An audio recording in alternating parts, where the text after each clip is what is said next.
Hello, everyone, and welcome to another episode of Fresh Off the Set. I'm Alora Marie. And I'm Sarah Jenkins. And today is so exciting. We are starting to do these more personal podcasts. They're going to air about every other week, and we are going to talk about, something that's fun, something that's trending, and every single week we are going to chat about something that we have watched. I'm so excited for this. Sarah, and you guys can't see, but Sarah is so excited. She just did jazz hands. I did. I'm feeling very jazzy. The excitement is real. So as promised, we said every single week we're going to talk about something we've watched. So let's kick it right off. Sarah, what is something you've watched recently that you just have to talk about? Yeah, actually, I immediately can think of the one because I have been deep in the show called The Last of Us. Okay. I feel like it's very popular right now. I started it last week and I binged like 4 episodes. I think there's only 8, so I'm sure there'll be a season 2. But it's a post-apocalyptic world, and it's where this virus is turning people into zombies. It's very scary, and I didn't know when I started it, but apparently it's based on a really popular video game. Okay. So everything that I just said actually is not my typical type of show that I gravitate towards. I usually like kind of more pop culture-y, Emily in Paris, all that stuff. But I heard it was popular. I thought, let's try it out. The only thing I'll say is it's very scary. So if you're not into that, I know you aren't super into that, Alora. And it's so funny because whenever people talk about like scary TV shows or scary movies, I'm immediately like, I just completely lose interest because they're just not for me. And I was born in October when all scary things are. In the worst time to be celebrating Halloween. It's just not my jam, but I have heard so many people talking about this. It's extremely popular. So Pedro Pascal, I'm pretty sure that's his name. I love him as an actor. If for people, another kind of gritty series that was popular was called Narcos, and he was one of the main characters in that. And I watched that a couple years ago and loved him in it. He's an amazing actor. And then there's this young actress in it. They're kind of the 2 stars, and I think her name's Bella something. She's 14. She's incredibly talented. And even for people that maybe aren't, because I feel like, to be honest, the whole zombie apocalyptic thing has been a little overdone. That's just my opinion. So well, you're allowed to have your opinion, Sarah.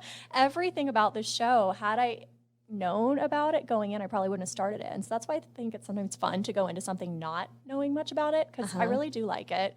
I'd rate it like a 7 or 8 out of 10, just because there's times where it's so scary that I do have to like hit pause, go get a cup of hot cocoa. A little scary, but that's pretty high.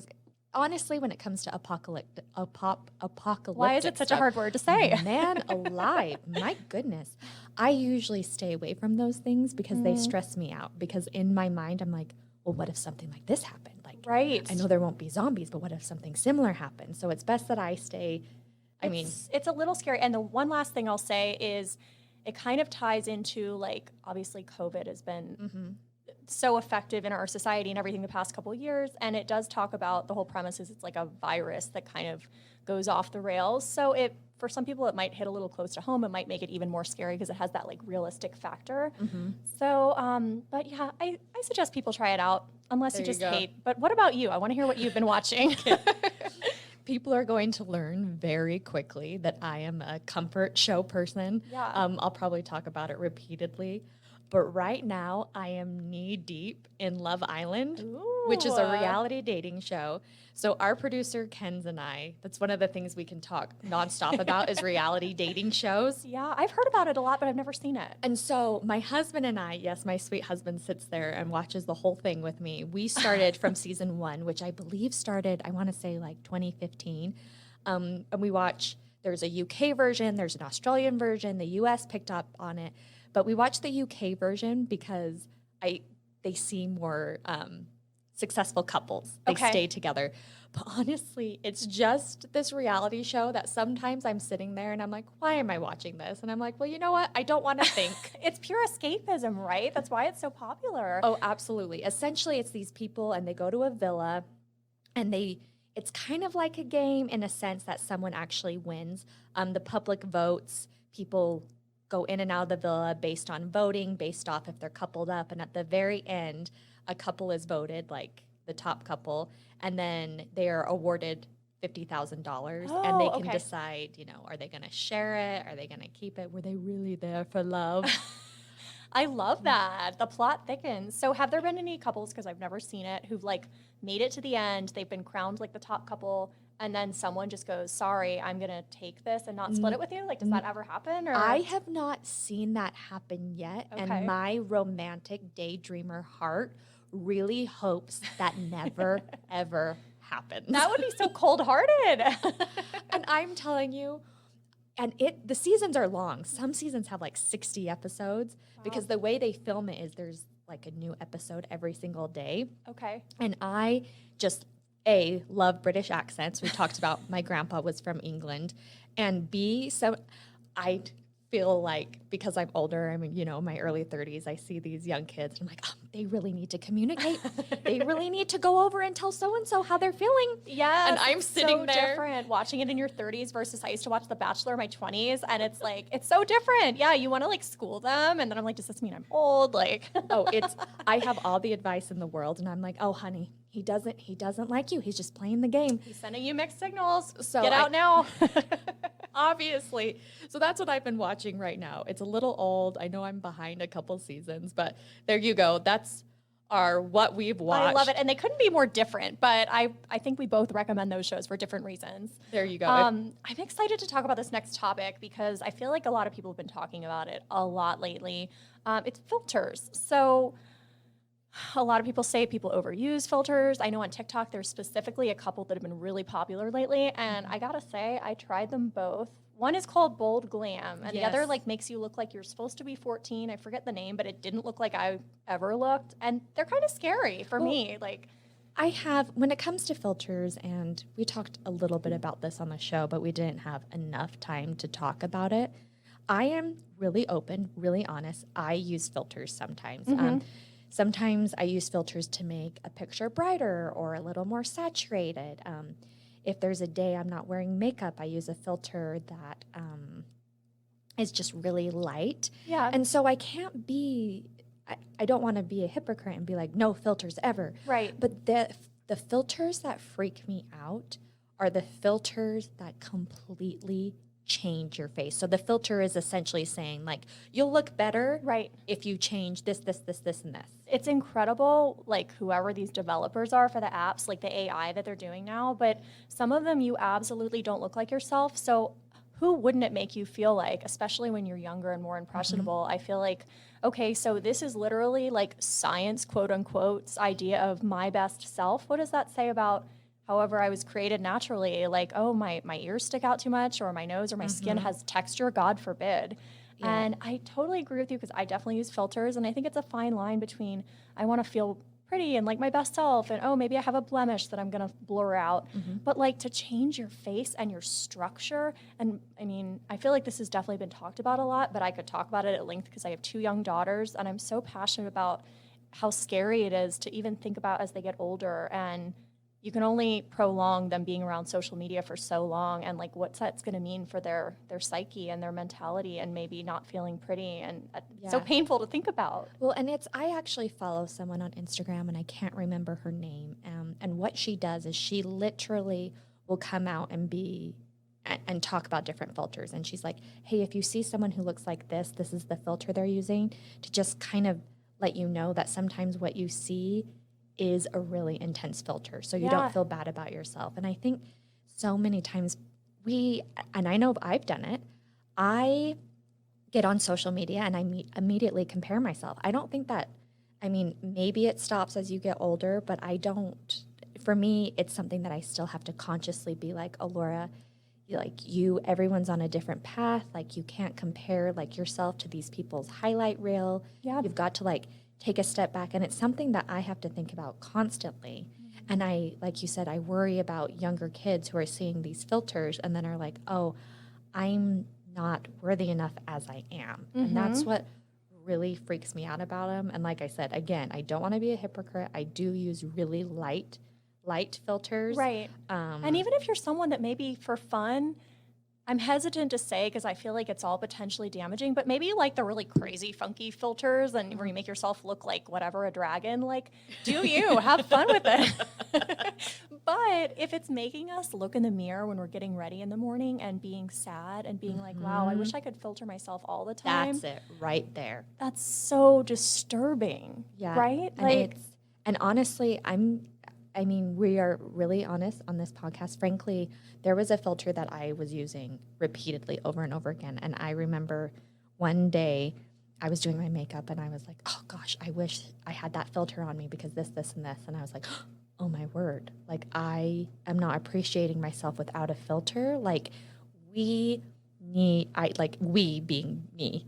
No, we all but needed to step back you're and not be alone. like, and sometimes it's so hard to look at yourself and be like, I appreciate this about me and this, and I'm beautiful as I am. So like you said, it's such a fine line between like, oh, this accentuates the light and this, is more saturated here. I really like that. Yeah. To like, I'm changing my eye shape. I'm changing my whole face. And then you see the picture and you're like, is that you? Right. Yeah. And the one positive thing that I kind of think hopefully to come out of this is I have been seeing a little bit of a backlash on that trend of like, I think younger generations, and I'm so hopeful this continues, but it seems like people even in like middle school or high school, they're wanting to see more realness, and it's almost becoming more trendy to post, your skin with its, a non-filtered photo at all, no changes. And I think that that's like encouraging. So trying to see the positive.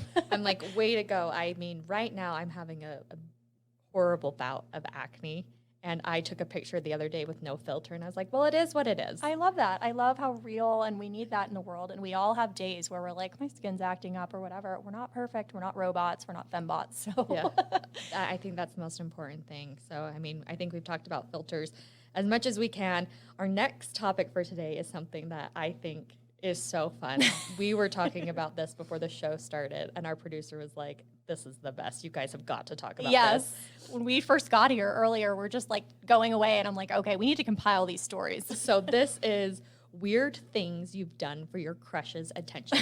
And if you're listening, I would love to know. You can message us on Instagram. You can message us on Facebook. Yes.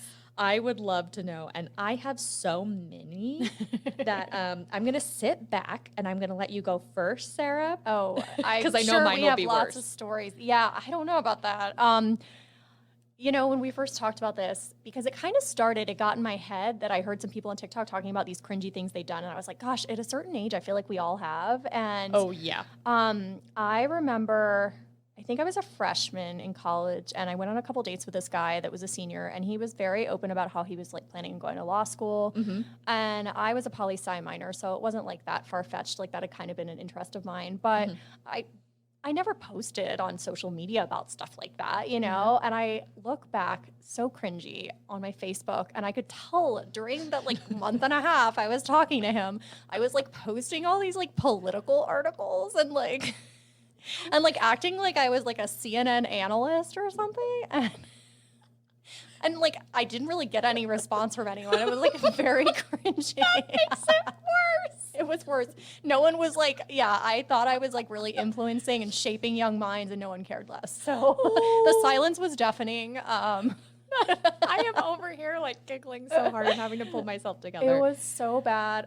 The only other thing I can think of that like stands out was I dated this guy also in college, I think freshman year, and he was in a band. And me and my best friend, actually, we dated these two guys. They were in a band together. And so it was really fun at first because we go to their gigs. But we, like, if you know us, if you know me, like, my style isn't very rockery. But there was a good, like, for lack of a better word. Rockery. But yes, that's an official title. Sarah just made that word up. Webster Dictionary, you heard it here. Rockery. Exactly, yes. And so if you were to look in about 2008, 2009, these pictures, man, I don't even know where I got some of these outfits, but we'd go to the gigs and we were like committed. We would wear like that like washout hair color and like blingy jeans, and it was a look. So, and at the end of the day, I decided, to my credit, didn't have anything to do with trying to impress him. He just was not the guy for me. And there you go. So don't change for someone. The right person will like who you are. And I think sometimes people don't realize that when they're younger. You don't. Honestly, mine, I have quite a few, but the first one that comes to mind is when I was in high school. I guess he was my boyfriend. We were, quote, going out. That's what you'd call it. That's what you call it. Yeah. I guess. he was really into Dog the Bounty Hunter. Have you ever seen that show? I'm familiar with it. I don't think I ever saw a full episode, but like he's such an iconic part of pop culture. Like you just picture him. He has a look, a very distinct look. So for us, like I said, my boyfriend was way into it. I was like, man, I like this show. So I downloaded the opening song, which is by Ozzy Osbourne, and that was my ringtone I need to on go my listen phone. to this immediately. That was my ringtone on the phone. I got really into it. And then for my birthday, he gave me like a set of Dog the Bounty Hunter, like A girl's dream. DVDs. And I was just like, yeah, I love this. But I didn't. I was gonna say, did you love it or? I mean, looking back, it's an entertaining show, but it's not as amazing as I made it. I mean, it was my ringtone, for goodness sake. I would have guessed he would have given you like a Les Mis type thing. Oh yeah, because I love musicals. No. Yeah. No, So different. and honestly too, I remember. I mean, we all do, crazy things when you're dating. Crazy things for love. But I remember being younger and. Do you remember MSN Messenger? Yes, AIM or I totally know what you're talking about on AOL. You hear the dial-up and So I would always have like some sort of like obscure song lyrics to try to get my crush's attention. it was. Why were we so like passive aggressive? It would be like, I'm having a bad day, so I think that Incubus will sound good. Like It's like, oh, and I know my crush, like he likes the Beatles too, so I'm gonna do this Beatles song. I would do that. And then this is the most embarrassing thing. Sarah, and everyone listening, I promise, like, I am quirky, but we love you. when I was in college, I was, like, in love with Joe Jonas. Oh, yes, I know that about you. I loved him. And I remember when he and Taylor Swift broke up, on my Facebook post, I put, how it would fill out your name, and I'd be like, oh, Laura Murray is so excited. Yeah, they used to have prompts, and it would be like, I'm hungry today, or whatever. Yeah, so mine was, Laura Murray is feeling excited because now she has her chance with Joe Jonas. And then that's not even the worst part. I kid you not. I went to go find a talent agency so that I could get cast in some Disney show. I was convinced that was going to happen. You're an opportunist. Why not?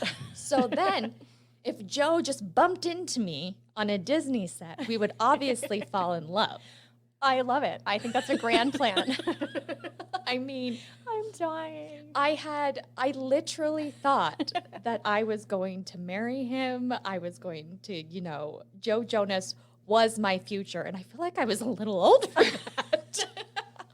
You know what, though? I think that you found your perfect man now in your wonderful marriage, and it all worked out how it was meant to. But I still feel like if they had those prompts, you might do that for like a Joe Jonas concert. You'd still probably use it because you're still a fan of them, right? Oh yeah, I flew to San Diego to see the Jonas Brothers, but I'm still a fan of their music. But I am happily married to my husband, and I just look back and I'm like, I don't even know what it was about him that I was so in awe over. But honestly, I feel like that's lots of my past relationships. It's so funny to look back and think and all the weird things that we did. But like you said, I'm sure we'd love to hear from listeners because I know we're not alone, or maybe it'll make us feel better to know. I mean, I hope we're not alone. We talked about it today, and I feel like all of us, change our personalities a little bit when we're younger. But anyways, there you go. That is the weird things we did for our crush's attention. Thank you so much for listening to this episode today. Sarah and I have had a blast. Again, thank you for listening. Please rate, review, and subscribe, and we will see you next week.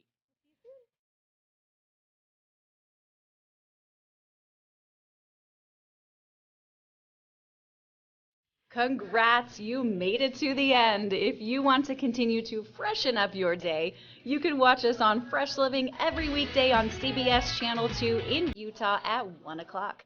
You can also watch us on our YouTube channel, KUTV Fresh Living, and follow us on social media. We will see you next week.